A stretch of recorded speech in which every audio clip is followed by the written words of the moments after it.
আসসালামু আলাইকুম, স্বাগতম জানাচ্ছি বিবিসি নিউজ আন্তর্জাতিক সংবাদে। শুরুতেই সংবাদ শিরোনাম, এরপর বিস্তারিত।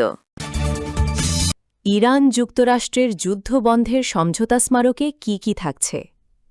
লেবাননের রাজধানীতে ভয়াবহ বিমান হামলা ইসরায়েলের। ইরানের সমৃদ্ধ ইউরেনিয়াম নিয়ে নেবে যুক্তরাষ্ট্র, ট্রাম্প। দক্ষিণ লেবাননে ইসরায়েলি বাহিনীর ওপর হিজবুল্লাহর তীব্র হামলা। দর্শক, এতক্ষণ শুনছিলেন সংবাদ শিরোনাম। এখন বিস্তারিত। আপনি যদি ইসরায়েলের ধ্বংস চান এবং মুসলিমদের পাশে থাকেন, তাহলে ভিডিওতে লাইক করে চ্যানেলটি অবশ্যই সাবস্ক্রাইব করে দিবেন এবং আপনার মূল্যবান মতামত অবশ্যই কমেন্টে লিখে জানিয়ে দিবেন। এখন বিস্তারিত। ইরান যুক্তরাষ্ট্রের যুদ্ধবন্ধের সমঝোতা স্মারকে কি থাকছে? ইরানে চলমান সামরিক অভিযান বন্ধের ঘোষণা দিয়েছে যুক্তরাষ্ট্র। তেহরান বলছে তারা নিজেদের জাতীয় স্বার্থ মাথায় রেখেই সমঝোতা করবে। ঠিক এমন সময়ে মার্কিন গণমাধ্যম অ্যাক্সিওস জানিয়েছে যুদ্ধবন্ধে ১ পৃষ্ঠার ১৪ দফা সমঝোতা স্মারকে চূড়ান্ত হওয়ার বাথে রয়েছে। বুধবার ৬ মে সূত্রের বরাতে অ্যাক্সিওস জানিয়েছে খুব শীঘ্রই সমঝোতা স্বাক্ষর সম্পন্ন হবে, সেটি চূড়ান্ত পর্যায়ের খুব কাছাকাছি। সূত্রের বরাতে এমন খবর দিয়েছে বার্তা সংস্থা রয়টার্সও। রয়টার্স জানিয়েছে উভয় পক্ষের মধ্যে আলোচনায় অগ্রগতি হয়েছে। দ্রুতই একটি ১ পৃষ্ঠার মেমোতে সমঝোতা হতে পারে। সেই মেমোতে থাকছে ১৪টি দফা। প্রশ্ন হচ্ছে, কি আছে ওই খসড়ায়? অ্যাক্সিওস জানিয়েছে এই স্মারকটি মধ্যপ্রাচ্যের যুদ্ধের সমাপ্তি ঘোষণা করবে এবং একটি বিস্তারিত চুক্তির জন্য ৩০ দিনের আলোচনার সূচনা করবে। ওই চুক্তির লক্ষ্য হবে হরমুজ প্রণালী খুলে দেওয়া, ইরানের পারমাণবিক কর্মসূচি সীমিত করা এবং যুক্তরাষ্ট্রের নিষেধাজ্ঞা শিথিল করা।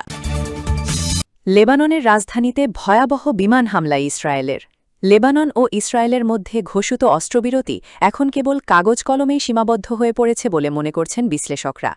কয়েক সপ্তাহের বিরতির পর বুধবার ৬ মে লেবাননের রাজধানী বৈরুতের দক্ষিণ শহরতলি দাহিয়ে এলাকায় প্রথমবারের মতো ভয়াবহ বিমান হামলা চালিয়েছে ইসরায়েল। ইন্টারনেটে ছড়িয়ে পড়া ছবিতে দেখা গেছে দাহিয়ে এলাকার ক্ষতিগ্রস্ত ভবনগুলোর আশেপাশে ব্যাপক ধ্বংসলীলা চালানো হয়েছে। বৈরুতে এই হামলা চলমান সংঘাতকে আবারও চরম উত্তেজনার দিকে ঠেলে দিতে পারে বলে আশঙ্কা করা হচ্ছে। বৈরুত থেকে বিবিসির প্রতিনিধি হুগো বাচেগা জানিয়েছেন দক্ষিণ লেবাননে ইসরায়েলি বিমান হামলা অব্যাহত রয়েছে এবং গত কয়েকদিনে বেসামরিক নাগরিক সহ শতাধিক মানুষ প্রাণ হারিয়েছেন। ইসরায়েলের দাবি হিজবুল্লাহ কর্তৃক অস্ত্রবিরতির শর্ত লঙ্ঘনের প্রতিক্রিয়ায় তারা এই হামলা চালাচ্ছে। ইরানে সমৃদ্ধ ইউরেনিয়াম নিয়ে নেবে যুক্তরাষ্ট্র, ট্রাম্প।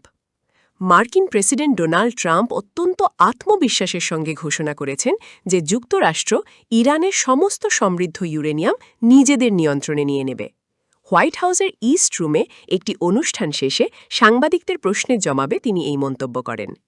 মার্কিন প্রেসিডেন্ট ডোনাল্ড ট্রাম্প অত্যন্ত আত্মবিশ্বাসের সঙ্গে ঘোষণা করেছেন যে যুক্তরাষ্ট্র ইরানের সমস্ত সমৃদ্ধ ইউরেনিয়াম নিজেদের নিয়ন্ত্রণে নিয়ে নেবে। হোয়াইট হাউসের ইস্ট রুমে একটি অনুষ্ঠান শেষে সাংবাদিকদের প্রশ্নের জবাবে তিনি এই মন্তব্য করেন। দক্ষিণ লেবাননে ইসরায়েলি বাহিনীর ওপর হিজবুল্লাহর তীব্র হামলা।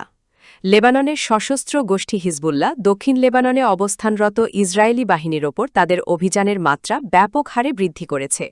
বুধবার ৬ মে এক আনুষ্ঠানিক বিবৃতিতে গোষ্ঠীটি জানিয়েছে লেবাননের ভূখণ্ডে অনুপ্রবেশকারী ইসরায়েলি সেনাদের লক্ষ্য করে তারা ১৭টি সুনির্দিষ্ট হামলা চালিয়েছে। এই সিরিজ হামলায় ড্রোন এবং রকেট ব্যবহার করা হয়েছে বলে হিজবুল্লাহর পক্ষ থেকে নিশ্চিত করা হয়েছে। হিজবুল্লাহর যোদ্ধা আল কান্তারা, আল বায়াবা, আল আলবে, নাকুরা, রিশাফ এবং আইতা আল শাব এলাকায় অবস্থানরত ইসরায়েলি সৈন্য ও সামরিক যানবাহনের বহরকে লক্ষ্য করে এই আক্রমণগুলো পরিচালনা করে। মূলত ইসরায়েলি বাহিনীর অবস্থান ও সমাবেশ স্থলগুলোকে তছনছ করে দেওয়াই ছিল এই অভিযানের মূল লক্ষ্য।